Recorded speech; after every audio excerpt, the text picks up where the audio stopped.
Tonight, we step into Game 4 of the NLDS, and with it comes the most dangerous force in all of sports, hope. The Cubs, they looked buried in Milwaukee, outscored, outclassed, but on the north side, one electric inning brought Wrigley back to life, and with it, a flicker of hope.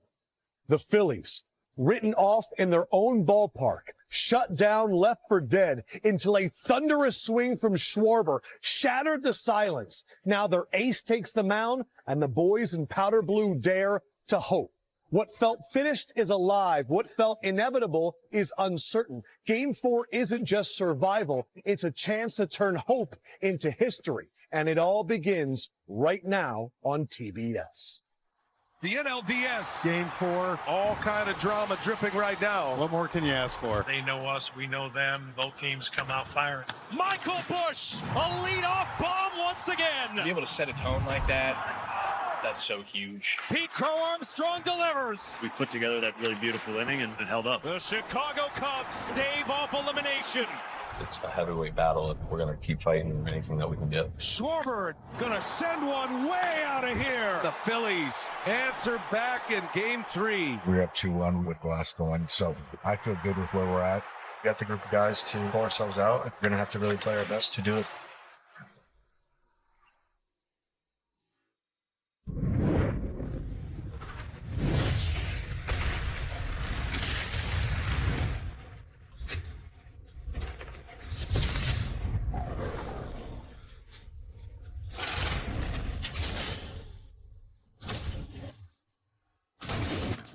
From the outside, Dodger Stadium stands as a cathedral of October baseball.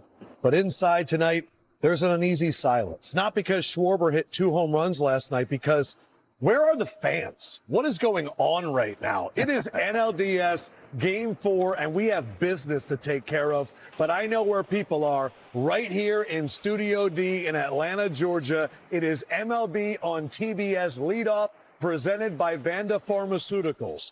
Phillies, Dodgers, it's Sanchez Glass now, and then followed by Brewers, Cubs, where it is Peralta and Boyd. And I am joined by some of the baddest men in all of baseball. Pedro Martinez. Yeah. Jimmy Rollins, cool as the other side of the pillow. Hold on. Thank you, appreciate it. And I got Curtis Granderson, who earlier today said, you got first pitch at 6:08, that's 3 o'clock. This could be an issue. We just saw the stadium. It's an issue. Hey, you talk about day games during the season. People don't have school during the season in the summertime. School is back. People have to work. And you know that traffic. Jimmy, how long would it take you to get to Dodger Stadium right now if you were leaving your house? A good 45 minutes. A good, easy 45 minutes. Easy, if there's no traffic. Look, I know the back streets. You know what I'm saying? I know how to work my way in there, but not a lot of people like to take those back roads. They're coming. We just got to get them there. But when you're talking about getting a chance to advance, you want to get them all there. This is one of the biggest, most iconic stadiums. Hopefully they get the 40, 50,000 that they have. I think even up to 60,000 they can hold. This is a live I think look. They will. That's not 60 right now. You know, I think it's happening right now. Can they fill it up in 34 minutes? I think what's happening is that the fans in L.A. are watching our show. Okay, and then they're going to scramble. Over Dodger Stadium, because we all know no one gets there before the 4th inning. That's true. So when they're watching our show, it's maybe the 5th inning, maybe the 5th inning before they get there. LA is known to be like that through history. They arrive late and they leave early, trying to beat the traffic all the time. Well, it's okay. They're used to it. I guess so. And if you guys are watching us right now, let us show you what we have in store this evening. We have first pitch at 6:08, Phillies and Dodgers, with the great pitching matchup that I mentioned.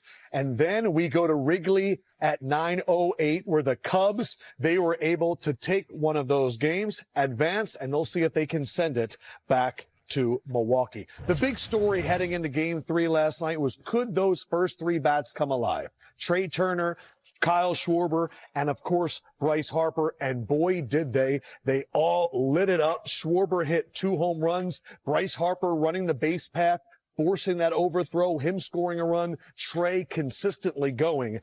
And we were blessed to have a conversation with the former MVP, the man that went 2 for 4, the one, the only, Bryce Harper, just moments ago. I want to ask you about that home run last night. 455 feet from Mr. Kyle Schwarber. What kind of a release was that in the dugout? What did that do for you guys? Yeah, I mean, I think anytime you get a homer or a big base hit or an extra base hit from one of your guys of Kyle's caliber, it's going to inflate your offense a little bit and get you going and understanding. We kind of as a team and as media or fan base or anything, I think everybody's kind of waiting for that moment, and big swing by Kyle. Bryce, this is Pedro. I really felt identified with you and the way you express yourself about the fan base and the city and everything you're doing for the Philadelphia Phillies. Now, looking from out here, I see the situation that you guys are facing. If you were to pick up your teammates and tell them something or give them some advice, what would you say to them? I mean, just play the game, have fun, enjoy it. I mean, obviously, it's we're grateful for this opportunity. We're grateful for this moment.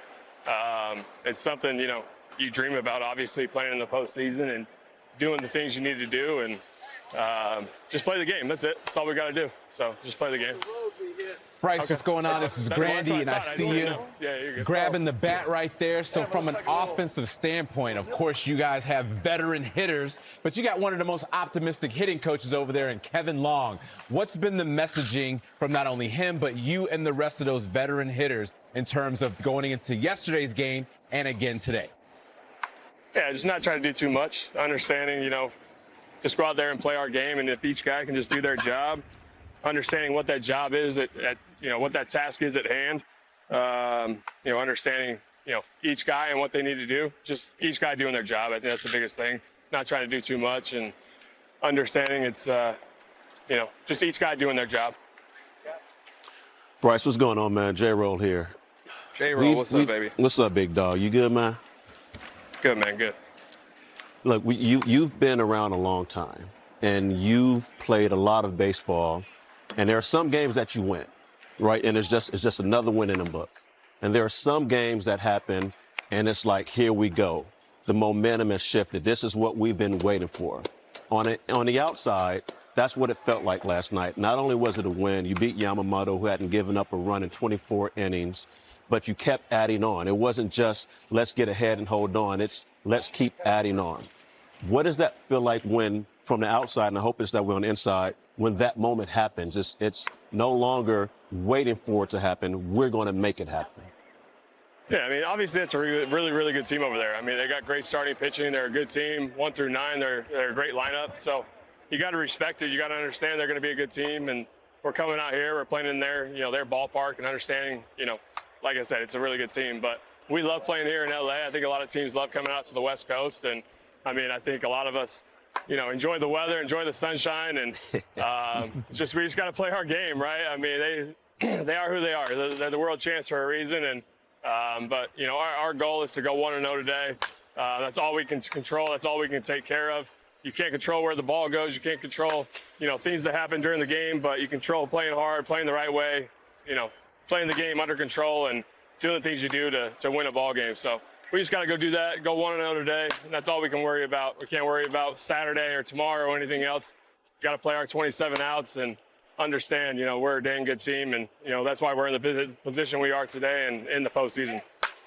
Bryce, can we get you in the powder blues for the rest of this series? Is that possible?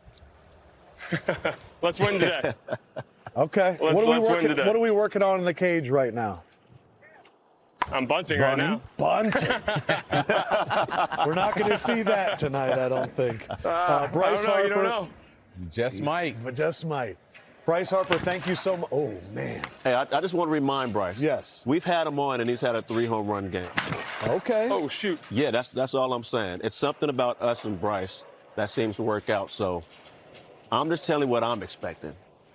Not even expecting. I just have this feeling. I get these feelings. I think it's going to be a hell of a night for you, So you're Bryce. saying we've had Bryce on before and he hit 3 home runs. I'm just saying it's happened. They talk to us. He just had a baby, too. And just had that dad strength 4 times kicking in, brother. Hey, I just want to win. So whatever that looks like, me playing good, playing well, or everybody else playing well, I don't care, man. I want to win. No matter what happens, 1-0. doing our job, and that's it. So if you guys are feeling that I'm going to go deep today, I'll take that feeling any day of the week. So I love that. Nice. Well, Bryce, I feel great about you guys, and I feel great about Christopher tonight. He's going to keep you in the game. You guys do what you need to do. I know you guys are capable of. I appreciate it. Thank you. The Phillies win tonight. They bring it back to Philadelphia for Game 5. Bryce Harper, thank you for the time and good luck, pal. Appreciate y'all. Thank you. All right, thank you again to Bryce Harper. Pedro, you mentioned Christopher Sanchez, the pride of La Romana Dominican Republic. Okay? He is coming. We saw this matchup in Game 1. Christopher Sanchez threw 94 pitches, Glasnow threw 34 in relief. How do you see this? Because both rosters now have had a chance to face this pitcher, and now we're a few days later. I like Christopher a lot. And I'm going to tell you why I like Christopher a lot. He's got enough rest.